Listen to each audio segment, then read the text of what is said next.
বলিতে ঠিক আছে তো লাইন কোনোটা বাদ যায় না তো আছে না কি কোনো অভিযোগ পিতার নাম জানে না হানিফ না পারে বলিতে লজ্জা পেল হানিফ মিয়া ওই শিশুগণের সাথে ওরে লজ্জা পেয়ে হানিফ মিয়া এবার বাড়ি চলে গেল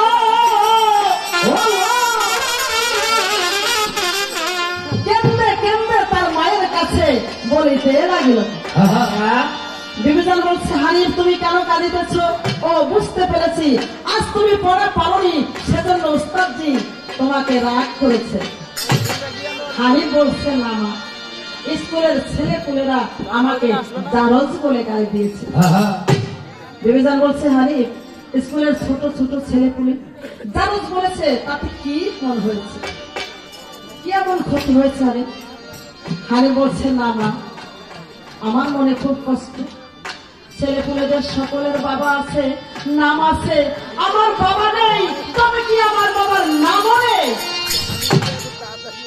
তুমি যদি আমার পিতার নাম না দিবে বললে ওই তুমি যদি আমার পিতার নাম কি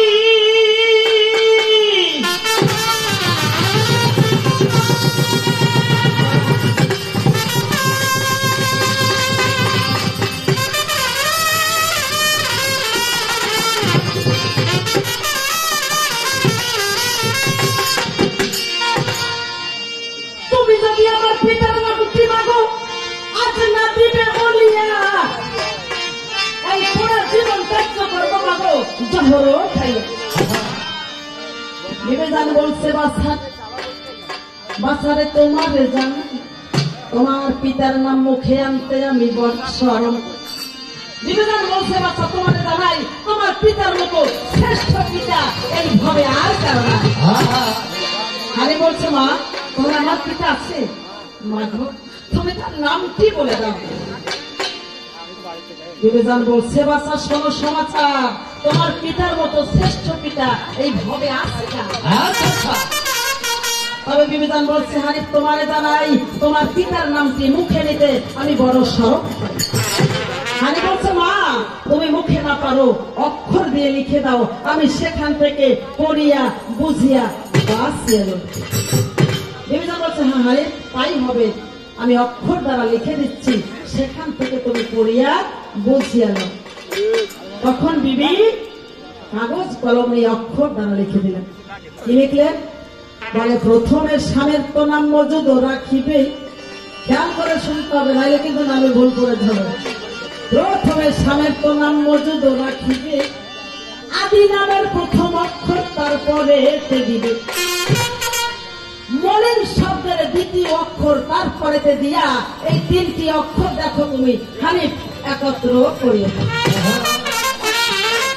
হানিফ বলেছে মাগো এবার বলেছ খুলি আমার পিতার নাম হয় সেই শাহানা শামের তো আলী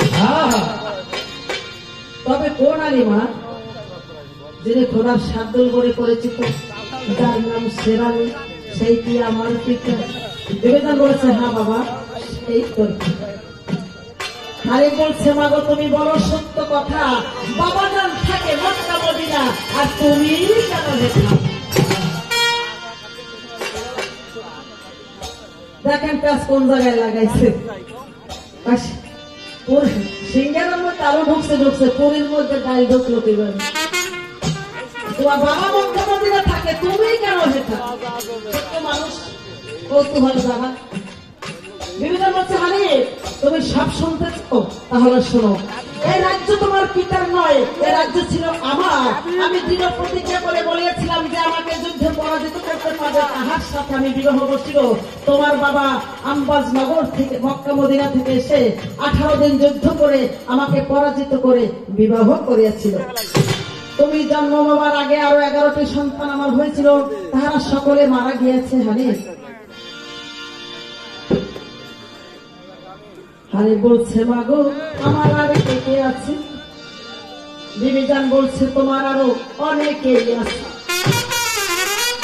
তোমার একজন নানা আছে, জগত সংসারে আল্লাহ রাসূল বলে সবাই মানে তারে। তোমার সতী মাতা আছে জগতের যে যেখানেতে, জগতের মাতা বলে জানে সকলেতে। হাসান হোসেন দুটি ভাই তোমার আছে মদিনায়, ফাতেমার পুত্র বলে তারা ব্যক্ত জগৎময়। এবার হানি বলছে মাগো দোয়া করো তুমি, পিতার সাথে সাক্ষাৎ করতে মাগো যাত্রা করিলাম। এই যে কাজ সারছে, যেখানে ভয় ছিল বিবিজানের সেটাই শুরু হয়ে গেছে। যেখানে বাঘের ভয় সেখানে রাখবো। তখন বিবি কি বলে, ও সোনার হানিফ রে,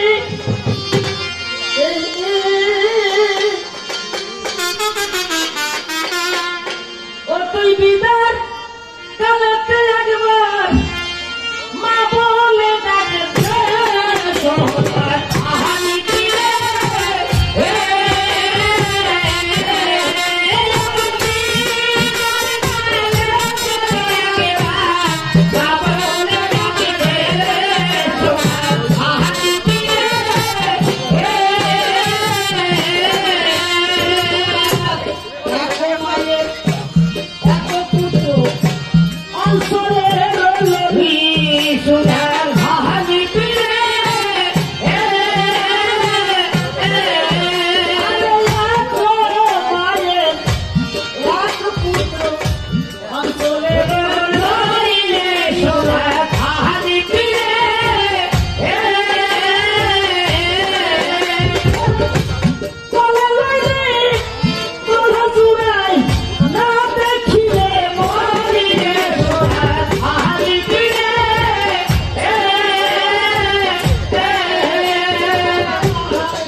এক শর্তে আমি বিদায় দিতে পারি।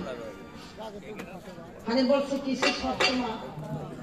তুমি যা বলছো হানিফ, তোমার বাবা সকাল বিকাল একখানা পাথর নিয়ে খেলা করিতে, তুমি যদি সেই পাথর খানা নিয়ে খেলা করিতে পারো তবেই তোমাকে আমি বিদায় দিতে পারি।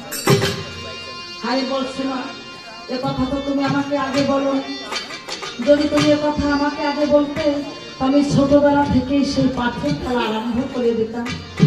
তবে মা বলো মা, সেই পাথর খেলা কোথায় হচ্ছে তুমি আমাকে দেখিয়ে দাও মা। বিবিধান বলছি তাহলে আমার সাথে বলে, আয় রে বাসায়, আয় রে বাসায় আমার কাছে আয়। বলে আয় রে বাসায়, রে বাসাতে আমার সাথে আয়, পাথর খানা দেখবি যদি তুই আমার সাথে। ইহা বলে পাথরের কাছে চলে গেল, দূর থেকে বিবিধান পাথরখানা দেখাইয়া, দূর থেকে পাথরখানা দিল দেখাইয়া। পাথর দেখে হানিফ মিয়া রহিল তুমি ঘড়ি করে হানিফ পাথরের কাছে গেল, বিসমিল্লাহ বলিয়া হানিফ পাথরে হাত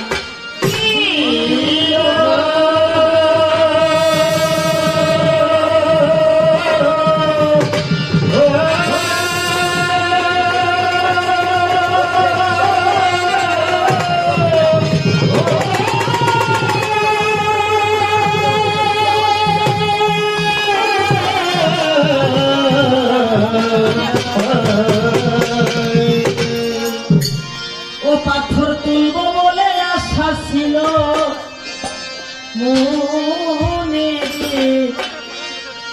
পাথর ফেলব বলে আশা ছিল মনে।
তোরে